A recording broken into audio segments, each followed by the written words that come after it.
Ada hal yang ganjil dari sosok Kang Deddy Mulyadi. Selama proses perceraian dengan Ambu Ane Ratnamustika, ia sangat hati-hati dalam bertutur dan bersikap. Bahkan jadi tanda tanya besar bagi publik kenapa Kang Deddy Mulyadi kerap memuji Ambu Ane Ratnamustika. Atau paling banter, ia melakukan sindiran.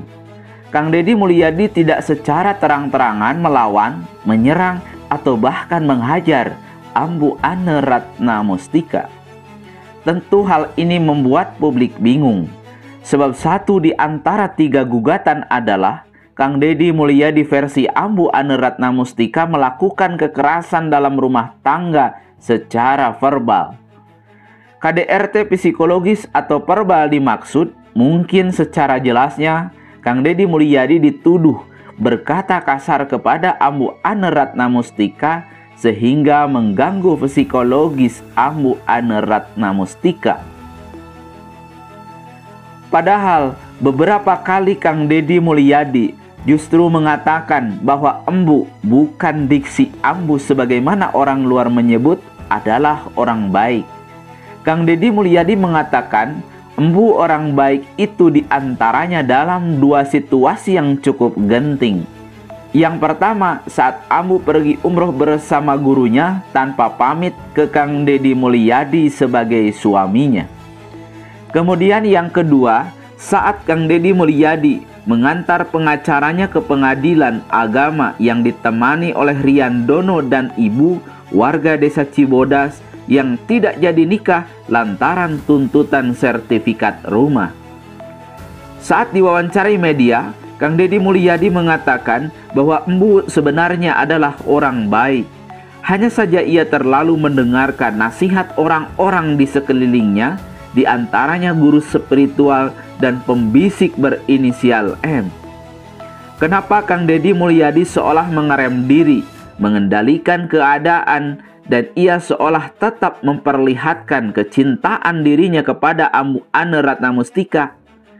Padahal sebagai seorang politisi dan kingmaker saat Ambu Ane jadi Bupati Purwakarta, bisa saja ia secara terbuka menyerang istrinya, sebagaimana istri sendiri menyerang Kang Deddy Mulyadi soal DBH. Namun lagi-lagi Kang Deddy Mulyadi tidak melakukan hal yang dapat melukai istrinya. Justru ia berkata pelan jika dalam suatu kesempatan percakapan dirinya dengan orang lain menjurus ke arah sensitif soal perilaku istrinya tersebut. Rupanya Kang Deddy Mulyadi memiliki falsafah sikabayan. Kang Deddy Mulyadi berprinsip bahwa saat kita dirundung masalah, maka falsafah sikabayan itu harus menjadi pegangan dan rujukan. Inti dari ajaran sikabayan adalah tetap tenang, santun, tidak gerasa gerusu saat menghadapi masalah. Sebab gerasa gerusu tidak akan menyelesaikan masalah. Atau jika ditarik ke wilayah politik, gerasa gerusu bisa menyebabkan kita kehilangan kendali, gegabah, dan kebablasan atau bahkan terjadi blunder dari perbuatan kita. Kang Deddy Mulyadi tentu menjaga kondisi tersebut dengan harapan bahwa masalah yang ia hadapi bisa diselesaikan dengan rapih, beres roes, caina herang laukna benang. Itulah ajaran hikmah sikabayan. Lalu menurut Kang Deddy Mulyadi, ada lagi satu ajaran yang dapat diaplikasikan dalam situasi berbeda, yaitu ajaran Sangkuriang. Sangkuriang terkenal dalam cerita mitologi Sunda, yaitu seorang jejaka tampan yang jatuh cinta kepada Dayang Sumbi. Dayang Sumbi menolak lantaran tahu bahwa Sangkuriang adalah anaknya. Namun Sangkuriang tetap memaksa. Akhirnya Dayang Sumbi membuat syarat yang ia pikir mustahil dikerjakan oleh Sangkuriang. Syaratnya yaitu membuat perahu dan telaga dalam waktu semalam. Harus selesai sebelum ayam berkokok di saat fajar tiba. Lantaran hasrat cintanya, Sangkuriang menyanggupinya. Konon menurut cerita, Sangkuriang dengan mengerahkan tenaga, kekuatan, dan kesaktian dirinya, ia hampir rampung menyelesaikan bendungan atau telaga sebelum kemudian lantaran munajat Dayang Sumbi yang meminta agar ayam segera berkokok lebih awal ketimbang waktu yang semestinya. Konon sesungguhnya jika Dayang Sumbi tidak melakukan ritual munajat, tantangan Dayang Sumbi itu terpenuhi oleh Sang Kuryang.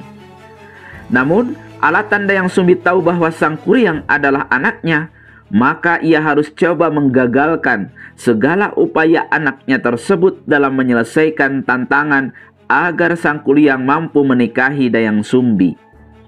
Cerita berakhir saat Sang Kuryang kecewa lalu menendang perahu yang ia buat sampai terbalik, dan konon perahu terbalik tersebut kini adalah Gunung Tangkuban Perahu.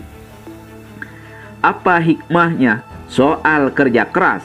Bahwa menurut Kang Deddy Mulyadi, jika kita memiliki keinginan, maka kita harus meraihnya dengan sungguh-sungguh, tekad kuat, kalau bisa dengan waktu yang relatif cepat. Maka tak heran jika ada kegiatan atau proyek super cepat, biasanya diistilahkan dengan proyek Sang Kuryang, yaitu suatu pencapaian yang dilakukan dengan serba cepat. Itulah dua prinsip yang dipegang Kang Deddy Mulyadi sebagai falsafah hidup yang digunakan untuk menghadapi persoalan rumah tangga dengan Ambu Ane Ratna Mustika. Dari prinsip pertama soal sikabayan, Kang Deddy belajar berhati-hati dalam menghadapi masalah. Kemudian dari Sang Kuryang, Kang Deddy Mulyadi juga belajar soal kegesitan dalam meraih cita-cita dan tujuan. Tak heran jika dalam waktu singkat, Kang Deddy Mulyadi mampu membangun Purwakarta menjadi kota tujuan destinasi wisata mancanegara. Kemudian sisi infrastruktur menjadi bagus di semua lini, sementara pendidikan dan kesehatan digratiskan untuk semua warga. Semua itu dilakukan Kang Deddy Mulyadi relatif singkat, selama Kang Deddy Mulyadi menjabat bupati dalam 2 periode, yaitu 10 tahun saja. Dan hasilnya bisa dirasakan oleh masyarakat Purwakarta pada saat ini.